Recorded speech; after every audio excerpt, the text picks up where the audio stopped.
Kapatid, magandang tanghali. Nandito tayo sa puno. Anong puno to mga kapatid?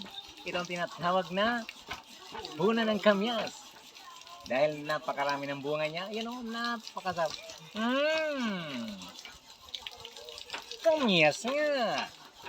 Maasim nga. Tikman ko nga kung gaano kaasim.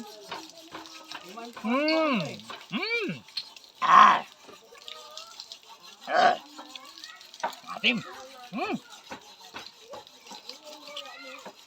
Wow.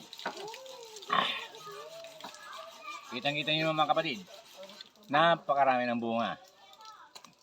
Nakakaaliw. Nakakabaliw ang asim.